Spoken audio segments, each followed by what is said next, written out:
tem a outra e não tem a uma, não acontece. Então, uma é o que a gente chama de fatores predisponentes. Fatores predisponentes têm a ver com o corpo físico. Isso está no DNA da pessoa, está no código genético. A pessoa tem um certo DNA que propicia um certo tipo de doença degenerativa, por exemplo. Mas, se não ocorrer o outro fator que é chamado desencadeante, aquilo fica no DNA e nunca gera nada, né? É mais ou menos assim. Será que alguém de nós aqui tem uma faca em casa? Mas será que a gente já assassinou quantos com a nossa faca? Nenhum. Então, o fator predisponente está lá, a existência de uma faca. Mas o fator desencadeante, que é o vício, nunca tomou forma. Então, nós nunca assassinamos ninguém com a faca. A faca em si é neutra, é um fator simplesmente predisponente. O que faz o fator predisponente causar a enfermidade é o desencadeante. Esses fatores desencadeantes são os vícios. E assim a gente vai, na nossa evolução. E dá para a gente avaliar o nosso aprimoramento, dá para a gente saber se eu estou melhor do que ontem, melhor que a encarnação passada. É difícil, Quem nos deu a primeira receita, a primeira direção, a linha geral de pensamento foi Santo Agostinho. Quando ele nos diz, está lá no Livro dos Espíritos, 1919, que o que ele fazia? Todo dia de noite ele rapidamente dava uma varrida do que ele fez no dia, e será que alguém reclamaria de mim? Será que eu fiz isso certo? Será que eu fiz aquilo errado? É um método? Mas o método tem algumas coisas que a gente tem que entender direito. Por exemplo, eu estou deitado lá na cama para dormir, vou varrer o meu dia. Hoje às 10 horas da manhã briguei com o meu chefe. Realmente não foi certo, eu não devia ter brigado. Ok, tá legal. 2 semanas depois eu vou lá dormir. Hoje eu briguei com o meu chefe. Realmente não estava certo, não devia ter feito. 10 dias depois eu briguei com o meu chefe. Eu realmente não deveria ter feito. O que está acontecendo? Eu tenho informação, é como um relatório, Eu estou obtendo essa informação, mas eu não estou trabalhando com ela. Eu estou simplesmente... Alguém está me reportando um problema, mas eu não estou tomando atitude nenhuma. E a gente fica nisso daí, sem fazer nada, a gente sabe onde vai cair. Por quê? Estou brigando com o chefe, estou brigando com o chefe, estou brigando com o chefe, estou brigando com o chefe. Tem alguma coisa, algum vício da alma que não está sendo trabalhado. E o que isso vai causar? Uma implosão moral. Alguma hora isso vai virar implosão moral, porque está virando bola de neve. Se eu não estou travando o processo, vai virar bola de neve. Então o que a gente tem que fazer? Pegar o que Santo Agostinho nos falava e trabalhar nele. E aqui que eu quero chegar com vocês. Como é que a gente vai trabalhar o que Santo Agostinho falava? A gente vai trabalhar através de um negócio, que é um estudo que é chamado de dualidade. Dualidade é estudado pelos hindus, pelos chineses, pelos japoneses há 5, 6 mil anos. Na civilização ocidental não é uma coisa muito comum da gente estudar. Pelo menos assim pensamos, nós espíritas inclusive. E o que é essa dualidade? Essa dualidade são binômios de coisas antagônicas, mas que uma não existe sem a outra. Por exemplo, vida e morte. Ou eu estou vivo, ou eu estou morto. Mas um não existe sobre o outro, sem o outro. Eu não consigo ser os dois ao mesmo tempo. Céu e inferno, no conceito espírita ou no tradicional. Ou eu estou no céu, ou eu estou no inferno. Eu não consigo estar nos dois ao mesmo tempo. E assim vai. Ou estou fazendo bem, ou estou fazendo mal. Não consigo fazer os dois ao mesmo tempo. Um exclui o outro, mas um não existe sem o outro. Isso é que é o conceito de dualidade. Aqui estão algumas delas. E por que isso é importante para nós? No início da codificação, na Revista Espírita, entre 1862 e 1865, mais ou menos, eu tirei só um dos textos da Revista Espírita, Kardec coloca um monte de informações sobre dualidade. E que não sei porquê, pessoalmente, parece que todo mundo, essas páginas foram tiradas dos livros da gente. Nós espíritas não damos a mínima importância a isso. Mas eu acho que o grande segredo aqui, eu pessoalmente, eu acho que o grande segredo está aqui. Então eu quero desenvolver um pouquinho isso com vocês. Kardec, nessa passagem particular, ele nos diz que a dualidade da essência da alma. O que é a essência da alma? É saber que existe um corpo e um espírito, que são coisas separadas, vivem juntos. Mas quando eu estou pensando no corpo físico, é matéria, estou pensando no espírito, e assim vai. Isso nos instrui sobre a nossa existência real e imortal.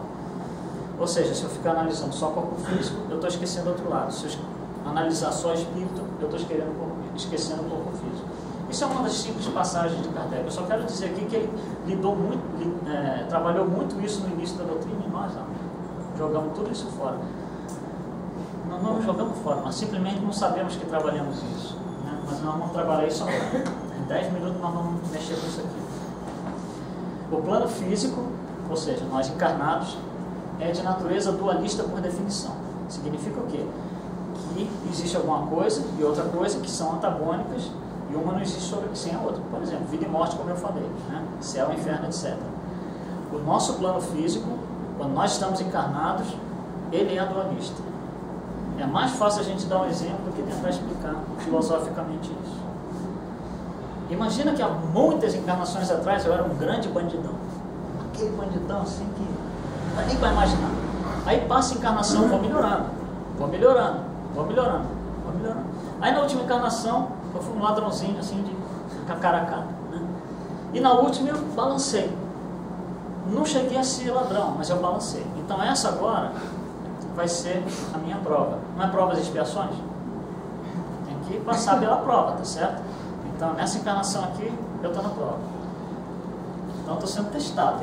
Eu estou em liberdade condicional, espiritual, né? Aí vem alguém aqui e coloca R$1 milhão. R$1 milhão é melhor, mas, né? Coloca aqui R$1 milhão. E aí algumas coisas podem acontecer. Uma coisa é, eu fico ali desesperado, completamente transtornado, em conflito, porque eu quero aquilo, né? Mas eu estou em teste, eu estou em provas e expiações, mas eu não posso, mas eu quero, mas eu não posso, então estou em conflito. Essa é uma situação. O que acontece? Quando eu estou pensando assim, quando eu entrei em conflito, fiquei todo agitado, suei frio e tal, isso significa que eu ainda não transcendi a dualidade, honestidade e desonestidade. Eu não transcendi essa dualidade ainda. Se eu olhar para aquilo e falar assim, isso daí não me interessa, né? Isso é Pôncio Pilatos. Eu ainda não transcendi a dualidade, desonestidade, honestidade. Mas se eu chegar a isso, olhar aqui e falar, meu Deus do céu, alguém perdeu $1 milhão. A pessoa deve estar desesperada. Aí eu falo para vocês assim, pessoal, vamos procurar quem perdeu esse $1 milhão, que a pessoa deve estar desesperada, deve estar enlouquecida. Isso significa o quê? Que eu transcendi de honestidade e desonestidade. Porque desonestidade não existe mais. Quando não existe um dos dois membros, não tem mais dualidade. A dualidade é sustentada pelo oposto.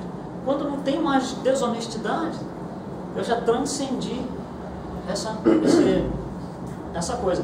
O que vai me definir se eu transcendi ou não é o meu livre-arbítrio. Eu tenho a escolha, eu tenho a opção de continuar lá e pegar um pouquinho das notas de $1 milhão. Não necessariamente toda, mas quando alguém estiver olhando, eu vou lá e eu tenho essa opção. E o livre-arbítrio meu é que vai me decidir se eu já passei essa transição ou não, né? Então toda dualidade, que é o nosso plano encarnado aqui, traz conflito. Toda vez que eu me dou com uma coisa dessas, eu fico nervoso, em conflito, né? O que acontece quando eu fico alimentando conflitos? Implosão moral. Dá implosão moral. Então se eu não conseguir transpassar ou transcender essas dualidades, eu não consigo ir para frente. Eu vou ficar alimentando isso daí direto. E como é que a gente sai disso? Como é que a gente começa a passar por cima dessas dualidades? Como é que a gente consegue transcender essas dualidades? A gente tem que primeiro identificar que a gente tem problema de dualidade, por exemplo, desonestidade e honestidade. Digamos, por exemplo, que eu estou sendo provado pela dualidade alcoolismo não alcoolismo, por exemplo. Essa é a minha prova, eu estou aqui. Aí alguém vem aqui e coloca uma garrafa de uísque. A mesma coisa. Se eu for lá e falar, opa, que legal, eu não passei. Eu não transcendi a dualidade alcoolismo não alcoolismo. Se eu falar, deixa para lá, é Pôncio Pilatos. Eu ainda não transcendi essa dualidade. Mas se eu chegar e falar, puxa, tem uma garrafa de uísque aqui, deixa eu jogar isso fora, porque pode vir alguém desavisado, se embebedar e matar o outro lá na esquina. O que acontece? Eu transcendi a dualidade alcoolismo não alcoolismo. Eu já passei por isso. Não existe a possibilidade mais. Se não existe uma das duas possibilidades, não tem mais dualidade. E para a gente identificar e começar a sair disso, o que eu particularmente penso é assim, vamos imaginar o sol, por exemplo. A gente fecha o nosso olho e imagina o sol, por exemplo, agora. Aí eu pergunto, a que hora está de noite no sol? Aqui anoitece 6 horas da